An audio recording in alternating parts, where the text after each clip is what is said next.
Hello and welcome to Random Interesting Facts, the podcast about everything and nothing, with your host 42.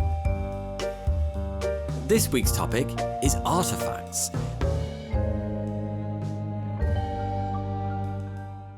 So let's dive right in with fact number 1. Archaeologists might have got the building of the pyramids completely wrong.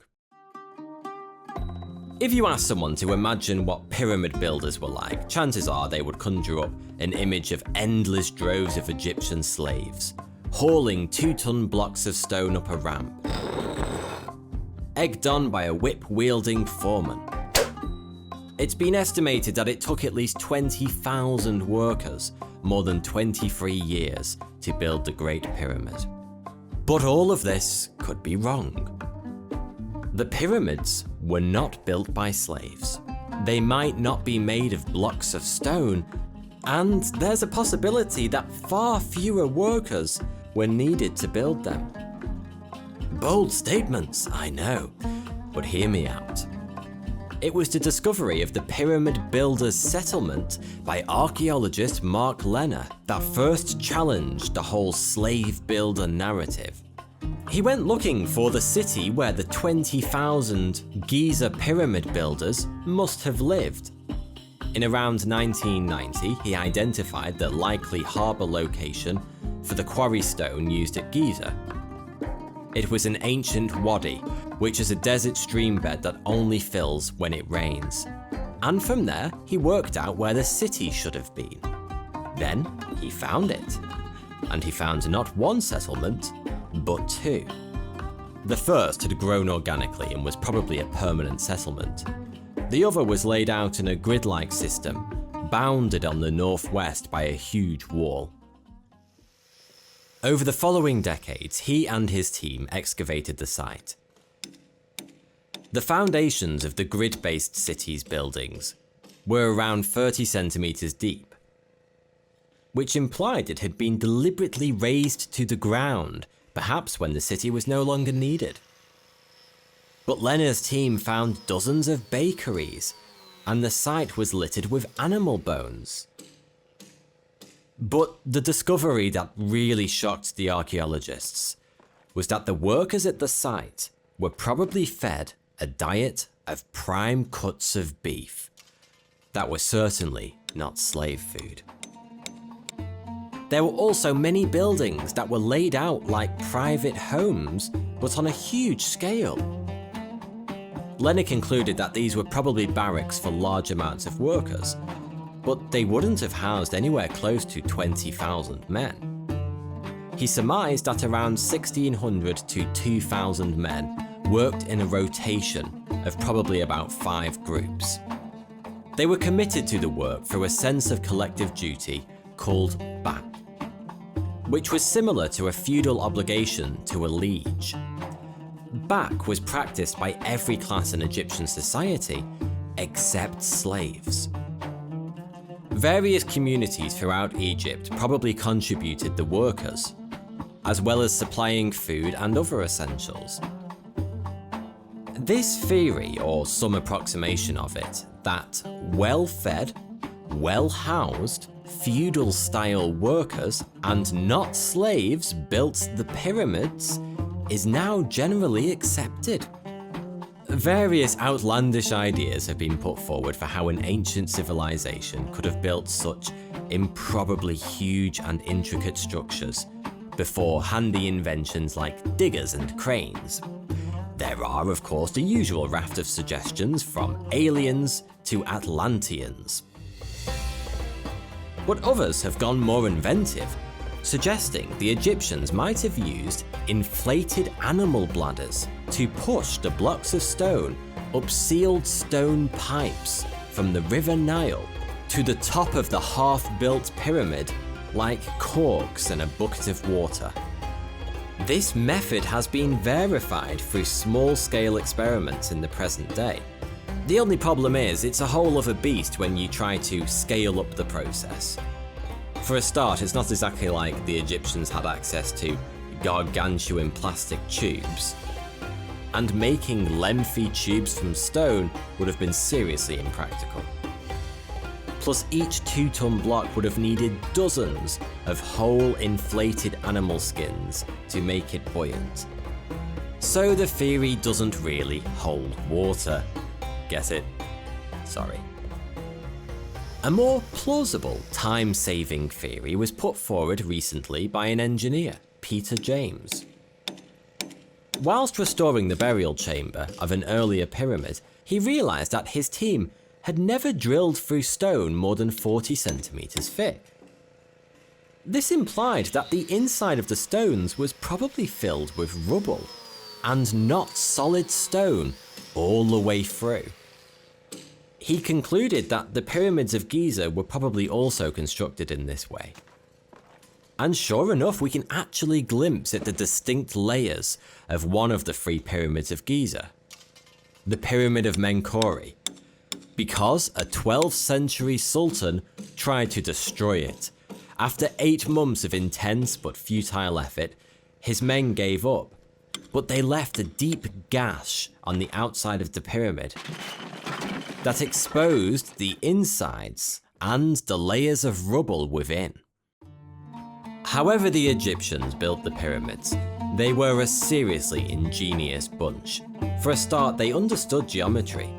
The notions of pi and square roots and other abstract concepts that would be really helpful when you're trying to perfectly align thousands of really heavy stone blocks.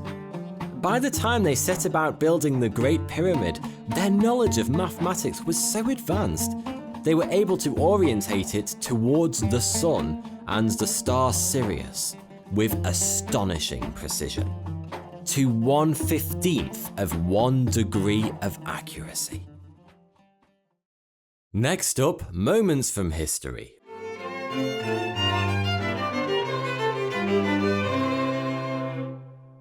Where each week we look back at one particularly odd moment from the past. In this episode, the time a Nazi saved Paris. Many major European cities were badly damaged during the Second World War. During the Blitz, named after the German word Blitzkrieg, meaning lightning war, more than 1 million buildings in London were destroyed or damaged. Many famous landmarks such as the Tower of London and St. Paul's Cathedral took direct hits. A firestorm during the Blitz destroyed 19 churches, 31 guild halls, and Paternoster Row, home to London's publishing trade, along with 5 million books. Chances are you've never heard of the Queen's Hall, but it was once the most famous concert hall in London, and was sadly lost in the Blitz.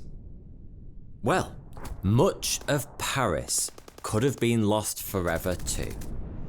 Today we might not recognise the Louvre, the Eiffel Tower or Notre Dame if Hitler had had his way. Most people have no idea just how close all of Paris came to becoming one big pile of rubble. But whilst most British cities were bombed beyond recognition, the beautiful buildings of Paris emerged relatively unscathed.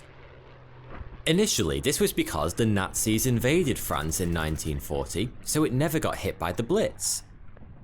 Although the resident Parisians suffered terribly under Nazi occupation, the city itself didn't, at least for the most part. But in 1944, with the Allies approaching Paris and Germany in retreat, the situation suddenly grew precarious once again for the beautiful city. Now, it's fair to say Hitler wasn't the sharing kind. So he wanted Paris razed to the ground before the Allies arrived to take it from him. On the 23rd of August 1944, he sent a cable to the German governor of Paris, General Dietrich von Koltitz. It said, "Paris must not pass into the enemy's hands, except as a field of ruins." And so explosives were laid at various bridges and monuments around Paris, ready for the order to detonate. Key landmarks such as the Eiffel Tower, cultural buildings like the Louvre, bridges and communications, utility networks were to be destroyed. But mercifully, it didn't happen. When Hitler allegedly phoned von Koltitz and screamed, "Is Paris burning?" von Koltitz pretended it was happening, when in reality, he'd given no such order to his men. Instead, 2 days later, he surrendered Paris, relatively unscathed, to the Free French. The Nazi attempt to destroy Paris didn't quite end there, as Hitler sent the Luftwaffe on an incendiary bombing raid on the 26th of August. And V-2 rockets were fired from Belgium, causing extensive damage to the city, but nothing compared to what could have been. Ever since, von Koltitz has been hailed as the Nazi hero who saved Paris.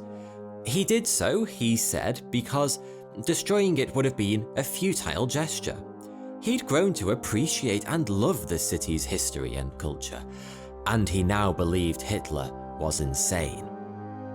Really, Koltitz? It took you that long? He was also swayed over to Paris's side by Raoul Nordling, the Swedish consul general in Paris. We know about von Koltitz's role in saving Paris, largely because he told us about it in a 1950 memoir called Brennt Paris? Is Paris Burning? Though there is independent evidence supporting it as well. A film and some books subsequently reinforced the narrative, and many French people today regard him as Paris's saviour. When he died, his funeral was attended by high-ranking French officials in recognition for what he did for Paris and for France. However, in subsequent years, and largely because the primary source for the story was Koltitz himself, there has been growing skepticism about his true motivation for saving the City of Light. The alternative version is that Koltitz was an opportunist who saw the way the wind was blowing and reacted accordingly. He was going to be captured within days anyway, so why not use this opportunity to get on the best terms he could with the victors and his future captors? It's questionable whether von Koltitz even had the resources for a large-scale destruction of Paris, and the contribution of the French resistance movement in thwarting the destruction is underplayed in his version of events. But whether you view Koltitz as a self-serving opportunist or Paris's eternal saviour, the end result was that he did indeed save Paris, at least to some extent. Sure, he didn't have enough firepower to destroy Paris completely, but he could have done a substantial amount of damage had he wanted to. Instead, he chose not to issue the order to blow up anything. He handed Paris safely over to the Allies and actively deceived Hitler in the process. So, yes, I'll still call him the Nazi who saved Paris. But this leads us to a bit of a sticky ethical dilemma. Should we really celebrate someone who did an act of goodness, even though he'd previously done great evil? Until those last days in Paris, he'd been an ardent supporter of Hitler, and he had no qualms about destroying another city, Sevastopol, in 1941 and 42. It was bombed with such intensity that only 11 buildings in the city remained undamaged. He was also in command when Rotterdam was heavily bombed in 1941, so what changed in Paris? This is a morality debate that's been raging ever since World War II and long before. Were the Nazis responsible for their own actions, or were they simply following orders under threat of execution? To this day, we still don't have a solid answer to that question. Now we'll take a short break, and very soon we'll be back with fact number 2.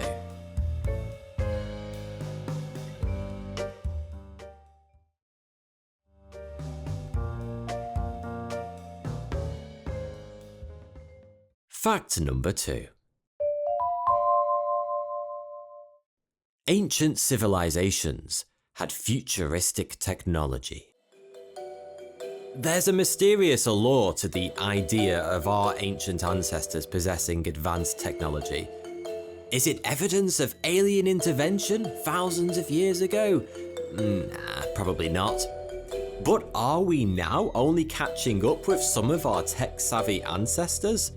Possibly. Were there civilizations before the age of the dinosaurs that we'll never know about because any evidence of their existence has been crushed to an undetectably thin layer of sediment in ancient rocks? Perhaps, and we might never know. But it's certainly fun to postulate these what-ifs. However, we have found some really intriguing artifacts from more recent time periods, such as over the past 6,000 years, that have shone a light onto the bewilderingly advanced technology our ancestors might have possessed. I've already extensively covered one of the most extraordinary, the Antikythera mechanism, an ancient Greek astronomical device, in an episode on my YouTube channel. But there are plenty more to talk about, such as the Baghdad battery, dated to around 200 BC. It's a clay jar with a stopper made of asphalt, containing an iron rod in a copper cylinder. It was discovered by a German archaeologist in 1938, and it looks remarkably like a rudimentary battery. And indeed, when filled with vinegar, the jar produces up to 2 volts of electricity, enough to electroplate metal. If that's the case, and it seems likely, why don't we see evidence of more electrical devices from that time period in Persia? Given the way technology usually develops, with one idea sparking another, why didn't this discovery seed some kind of electrical revolution? There are other examples too of advanced mechanisms that, to our knowledge, existed as a singular exception, such as the hydraulic self-opening doors at a temple in Alexandria from the 1st century, which were designed, it seems, to provoke an air of wonder and mystery around the workings of the temple. The doors took several hours to open themselves, so it was only set in motion once a day. But since they went to all the trouble of inventing a hydraulic mechanism just for this one party trick, why didn't hydraulics suddenly take over ancient Greece and become commonplace in other, more practical applications? A very effective seismoscope, or earthquake detector, known as the Hofeng Didongyi, dates to around 2,000 years ago in China. Again, it seems to be a one-off, although its inventor, Zhang Heng, was something of a polymath, dabbling in astronomy, maths, science, engineering, cartography, and poetry, amongst other things. And of course, it's also extremely likely that there's many other technologically advanced artifacts that have been lost to the ravages of time. But the fact remains that none of these ancient bits of tech seems to have prompted a large or even modest scale technological revolution, as we've observed firsthand over the past couple of centuries with the Industrial Revolution. And one has to ask, why? Were the ancients just not curious enough? Did they invent these miraculous devices with technology way ahead of their time and then sit down and proclaim, well, that was a hoot, but I don't think I can really be bothered taking it any further? It seems unlikely. The Mesopotamians, Egyptians, Greeks, Chinese, and many other cultures all show evidence of deeply inquisitive minds in exploring engineering, maths, philosophy, astronomy, and the physical exploration of our world. So perhaps the answer lies in another direction. There is that well-known phrase, necessity is the mother of invention, and it certainly holds true for many of the advances we've made in the West during the 2 world wars. Take the Enigma machine, for example, the mother of all computers. There's nothing quite like the enemy blowing up your boats on a daily basis to create the urgency needed to think outside the box and invent the computer. So perhaps the answer is that in antiquity there was no sense of urgency. Either inventions were seen purely as entertainment or some kind of trivial intellectual pursuit, or they just didn't deem it necessary to apply their capabilities to everyday life. The Greeks, for instance, had the knowledge and ability to develop agricultural machinery, but they didn't because they had an abundance of slaves to do that work. Slaves were cheap and dispensable, so why would they go to the effort to create something they didn't need? Sometimes a civilization invented or discovered something without properly understanding the underlying principles of how it worked. The Chinese invented gunpowder without knowing why it blew up. And the chances are the inventor of the Baghdad battery just stumbled upon electroplating completely by accident and didn't have a clue about the underlying chemical and electrical science. So perhaps we should just celebrate the exceptional. Those inventors who created something amazing just out of the sheer love of invention, and then left it to be dug up and marvelled at thousands of years later. Fact number 3. There are massive stone heads all around the world. The most famous colossal stone heads are the Moai of Easter Island, embedded in the grassy banks overlooking the sea, built by the ancient Polynesians between 1100 and 1500 AD. But there are many more in locations as diverse as Nemrut Dag in Turkey, the Gulf Coast of Mexico, and China. But there's more to all of these heads than meets the eye. Quite literally in the case of the Moai of Easter Island, because dig a little deeper under the surface and you'll find they have bodies, the tallest of which stands at 10 meters. Many have been submerged up to their shoulders through centuries of volcanic sediment. Archaeologists have known about their bodies since they began excavating the site in 1914. But this information hasn't become widely known until recently. In May 2012, when it was reported that the statues on Easter Island were not just heads, but full figures, bodies and all, the Easter Island Statue Project's website crashed, as 3 million visitors from all around the world suddenly logged on to ask whether this was some kind of belated April Fool's joke.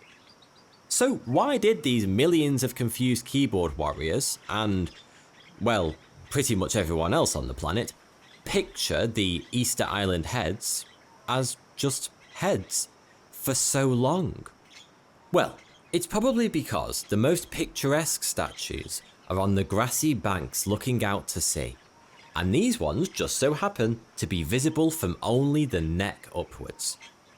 But if people had searched for images of other parts of the island, at any point during the past 100 years, they would have found that there have been other statues sitting there where their body is quite clearly visible above the ground. The evidence has always been there for people to see, if they wanted to find it. Which just goes to show the power a single image can have in swaying the perception of millions of people. I suppose there's some kind of romantic metaphor to be found here, like, always look beneath the surface. Perhaps I'll leave you to think up a better one.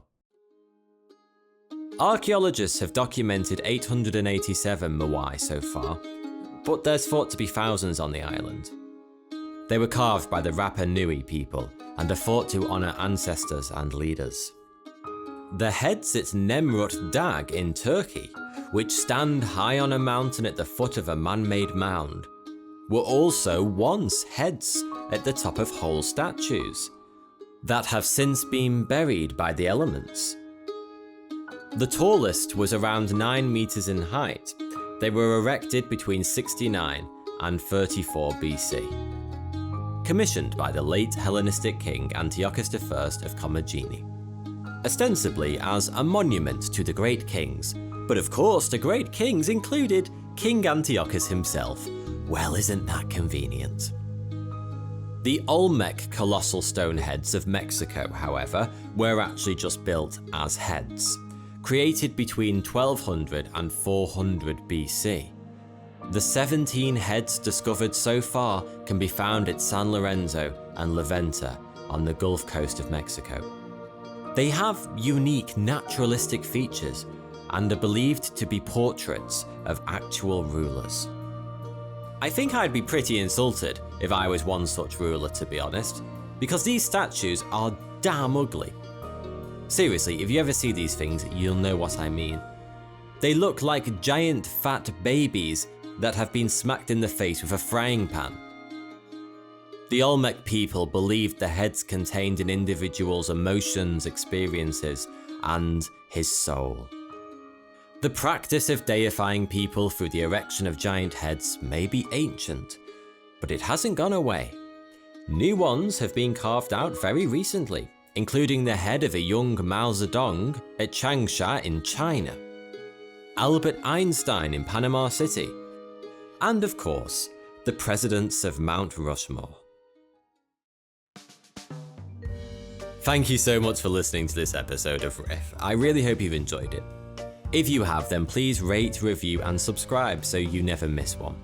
And if you have your very own random interesting facts that you're dying to share with me, please tweet it at me using the hashtag RIFPodcast. That's hashtag RIF podcast. Thank you.